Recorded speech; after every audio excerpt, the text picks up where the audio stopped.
அனைவருக்கும் வணக்கம். உங்கள் அனைவரையும் மீண்டும் தஞ்சை சமையலறையில் சந்திப்பதில் மிக்க மகிழ்ச்சி. இன்றைக்கி நம்ம பார்க்க போகிற ரெசிபி கேரட் ரைஸ். எப்படி செய்யலாம் வாங்க பார்க்கலாம்.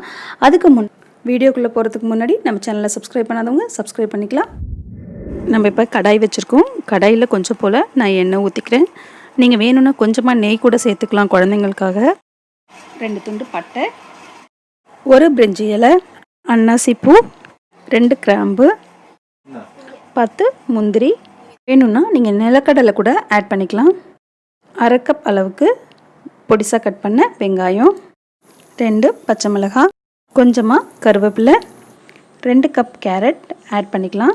அது நல்லா பச்சை வாசனை போகிற அளவுக்கு வதக்கிக்கலாம். கேரட் நல்லா வதங்கிட்டுருக்குங்க. இப்போ இதுக்கு தேவையான அளவுக்கு நம்ம உப்பு சேர்த்துக்கலாம். நல்லா உப்பு சேர்த்து வதக்கிக்கலாம். நான் சாதத்தில் உப்பு போடல. இப்போ மொத்த உப்பும் டிஷ்ஷுக்கு தேவையானதை இதிலே சேர்த்துட்டோம். 1 ஸ்பூன் அளவுக்கு நம்ம சாம்பார் பொடி எடுத்து சேர்த்துருக்கோம். இது ரொம்பவே கேரட் ஸ்வீட்டாக இருக்கிறதுக்கு இந்த சாம்பார் பொடி போட்டிங்கன்னா நல்லா வாசனையாகவும் அதே சமயத்தில் ரொம்ப டேஸ்ட்டாகவும் காரமாகவும் இருக்கும். இப்போ நம்ம 2 கப் சாதம் ஆட் பண்ணி நல்லா மிக்ஸ் பண்ணி விட்டுடலாம்.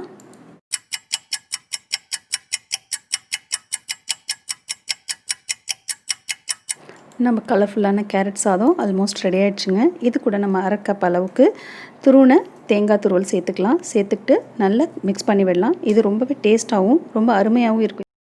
இந்த ரெசிபி உங்கள் எல்லாருக்கும் பிடிச்சிருக்குன்னு நினைக்கிறேன். இது சூப்பரான ஒரு லஞ்ச் பாக்ஸ் குழந்தைங்களுக்கு கொடுத்து வரதுக்கு ரொம்பவே ஹெல்ப்ஃபுல்லாக இருக்கும்னு நினைக்கிறேன். இந்த ரெசிபி உங்களுக்கு பிடிச்சிருந்துச்சுன்னா கமெண்ட் செக்ஷனில் கமெண்ட் பண்ணுங்கள், லைக் பண்ணுங்கள், ஷேர் பண்ணுங்கள். இது வரைக்கும் நம்ம சேனலை சப்ஸ்கிரைப் பண்ணாதவங்க சப்ஸ்கிரைப் பண்ணிக்கோங்க. உடனுக்குடன் வீடியோக்கள் தெரிந்து கொள்ள பெல் பட்டனை ப்ரெஸ் பண்ணுங்கள். நன்றி.